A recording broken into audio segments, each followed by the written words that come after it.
So would you pass around that roll thing? I don't have the, I can't get my hand on it. You gonna rip out a piece of paper for all the good people who are here? Who's got a piece of paper? Oh, you got one. Good. Put the date on it.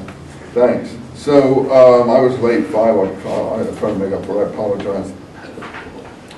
So he knows that this Antipas was the governor in Perea and in Galilee. So he says, well, it's his jurisdiction, bring him in. That makes it more realistic than the other Gospels. Luke has clearly been reading Josephus. But once again, this is the same man responsible for the death of John the Baptist. That we know from Josephus. And by the way, if you feel that Pilate, you want Pilate, and there was even a gospel written in the name of Pontius Pilate. If you want Pilate as a Christian, well, you're welcome to him. You're welcome to him, is all I can say. And this is really, I don't think, very, very reliable. It's playing up to the Roman audience, showing that the governor really doesn't see him guilty, but the scribes are vehemently accusing him, just like they accused within the Jerusalem church, the Pharisees or the law people accused Paul. And at this moment, I mean, come on, this is ridiculous here. Line 12. And Herod and Pilate became friends with each other that very day, because before there was enmity between. No, come on. No, sorry. I don't see the basis for it. I can't imagine it. They probably knew each other a long time, and they become friends because of Jesus. No, I don't think so. This is not the way these men behave. So then Pilate said, you brought this man as one who perverted, line 13, the whole people, and so on and so forth. And Herod didn't even find these things great. Good Herod, who only kills anyone he wants to, like John the Baptist. And he sent him behalf. So I don't find anything wrong with him. So I will release him. So again, Mel Gibson style, the crowd yells out the following things in Matthew 27:15, Mark 15:6. So Barabbas, whoever he is, had committed, he's called Jesus Barabbas in some texts. So he's sort of like a double of Jesus, Matthew 27:15, Mark 15:6. He had been involved in an insurrection of some kind. Here, Matthew 27:17, he's called Jesus Barabbas. I think. No, I'm not sure. That's Jesus who was called the Christ. But anyway, in some of the texts, I don't have it in front of me, which one. So again, Pilate, here's another story that appeals to Roman audiences, I'm sure. Pilate has a nice wife who has a dream.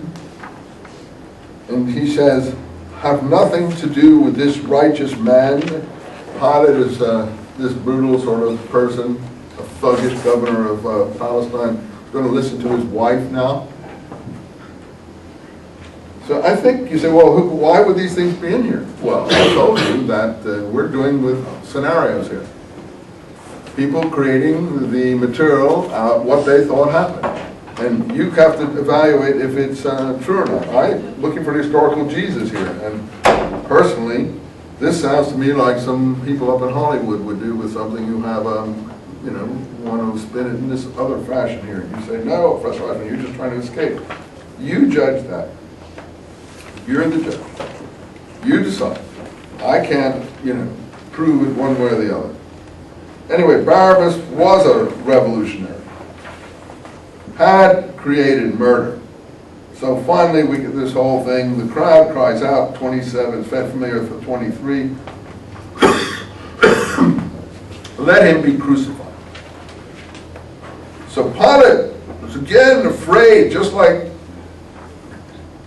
Herod was with John the Baptist, because a woman did a dance sexually and he promised his head, even though he thought he was a righteous man.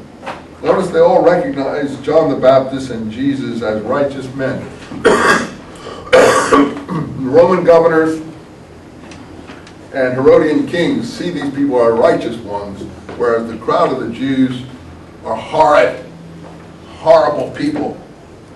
And they take a murderer instead of Christ. I think this was written by Greeks, frankly, and others.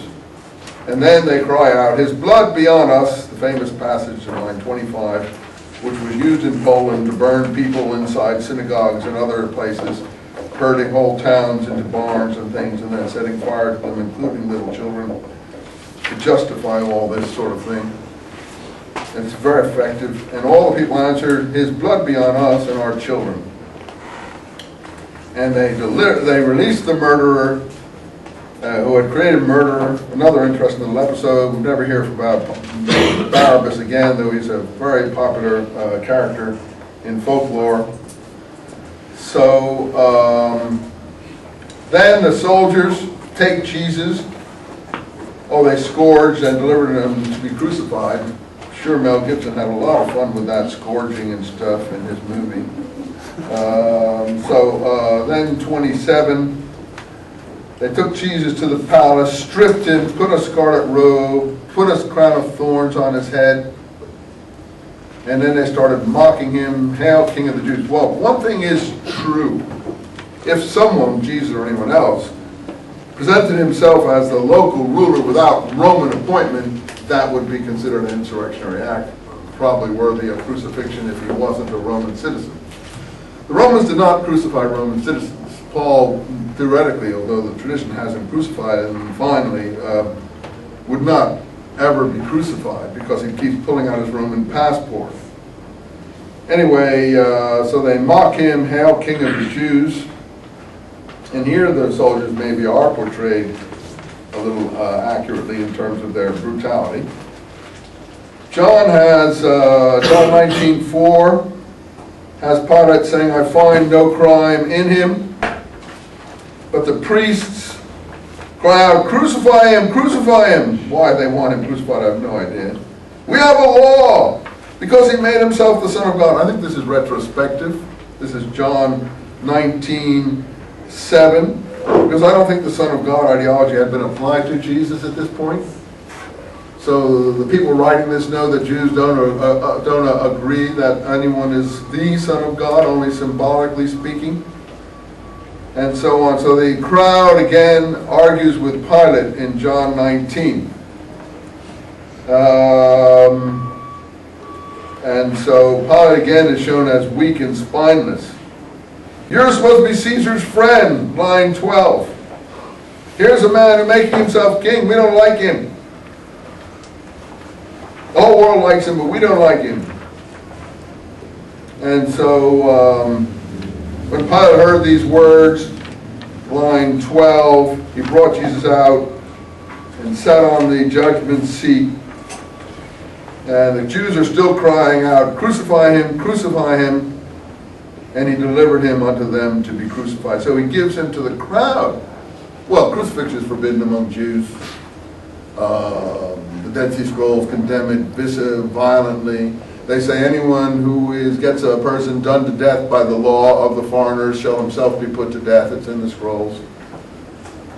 In any case, hanging a man up on a tree in the Nahum Pesher is commented on, something that the furious young lion does. Is supposed to be an earlier Maccabean king, and the scrolls condemn that. They don't mind the king, but they don't like what he did, and they said, "A thing never formerly done in Israel." A thing not formerly ever done in Israel. Okay, I have to let you go. I think we will be able to finish this now next time. I'm sorry to have gotten so bogged down. We'll talk about the test. We'll do the crucifixion, the witnesses, and the witnesses to the resurrection, and we should have it all wrapped up, and you are then the judges. And I am just one of the lawyers in the courtroom.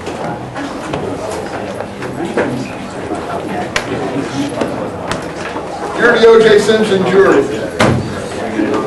Yeah, I suppose. My question. I heard Read it. them.